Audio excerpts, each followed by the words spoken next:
Welcome to Ag on Wheels.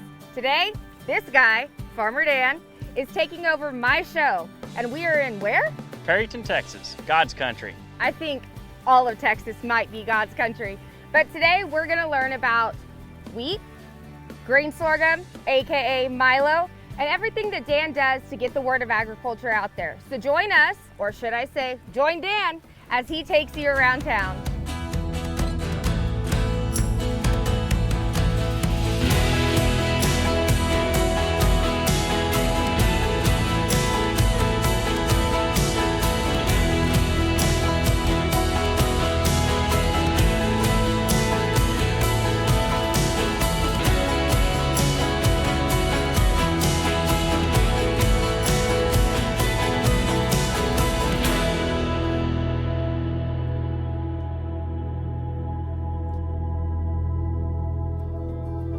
All right, you call it Milo or grain sorghum? Milo.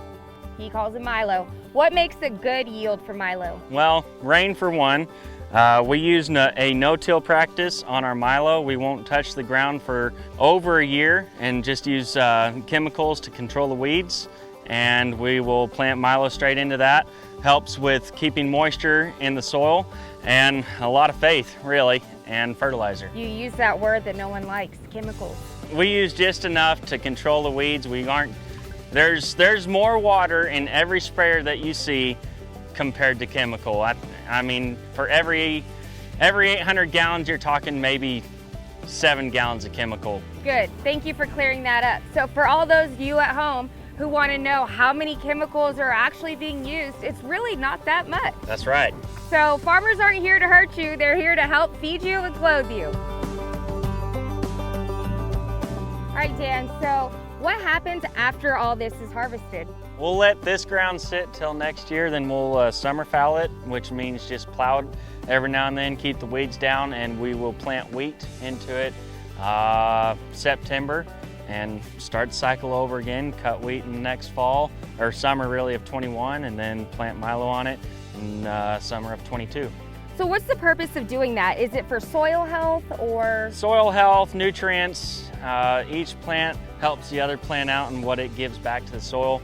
It also keeps the ground from tiring out if you just continue planting the same crop every year. At least around here, it doesn't fare for you at all.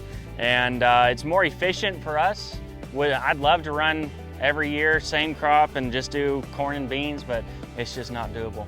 It's kind of like cotton. Cotton sucks a lot of nutrients out the ground, so you've got to wait before you replant it and plant something else. That's right. Dan, I noticed that you're using a corn header to harvest your Milo. That's a good question. What's up with that? Well, here in the Texas Panhandle, we get some pretty strong winds to add with every now and then a drought that really weakens the stalk on the plant. And we've had over 2,000 acres at one point just flat on the ground. And you can, but you just cannot do a good job with a wheat header, a draper, bean header, whatever you want to call it. And a guy came out with a conversion for a corn head, back in 2015. It's called Arrowhead, A-R-R-O head. And what it does is you buy a corn head, you take off the deck plates, the rollers, and every part that's inside the row, and you replace it with 2 discs on the header, and that's what cuts the Milo. And for us, it's a humongous investment because we've already got some Milo down just because of the year we've had. And it's difficult to be able to get everything you can out of the crop when you're running a header such as a draper, because it takes in so much on the machine. Gotcha. So it's a huge question on the IG because nobody knows about it, because that's fine, it's not in their world, but it's a humongous investment for us. You learn something new every day. That's right. All right, Dan, so we know that fathers play an important role for their sons who work on the farm. What is one old school philosophy that your dad has taught you that you implement into the new generation? Oh, not running my mouth, really, honestly. He's really good at keeping his patience and not saying a lot, and I'm really good at not keeping my patience and saying too much. If you talk to farmers and you're bragging about 120 bushel Milo, which it's not, you're gonna get yourself in trouble. I've seen it happen, but anyway, that's one thing. Do you find that difficult being so popular on your social media platforms? Oh, I've caught myself once or twice saying things I shouldn't, and it usually gets me in trouble. But I've got a set deal of things to say and what not to say. I don't ever share our acreage. I don't share things that are important to Dad, and I keep it at that. Dan, you're recently engaged.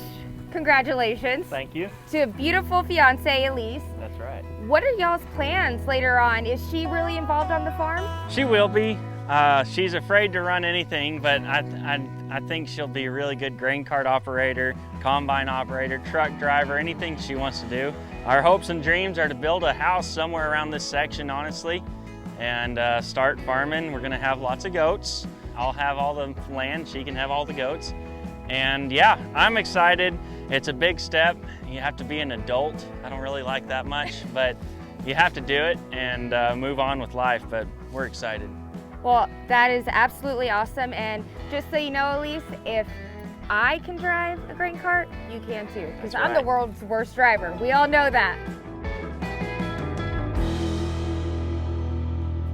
Dan, thank you so much for allowing me to come out here and see your operation.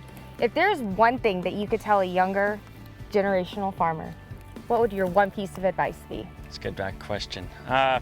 Don't be afraid to show what you do on the farm. If you want to start an Instagram, there's plenty of ways to do it. Show people, show the world what you do. Even if you're a 1 acre farm or a 100,000 acre farm, you're still a farmer no matter what.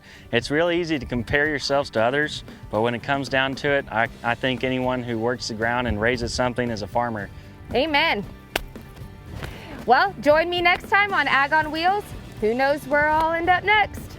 God bless.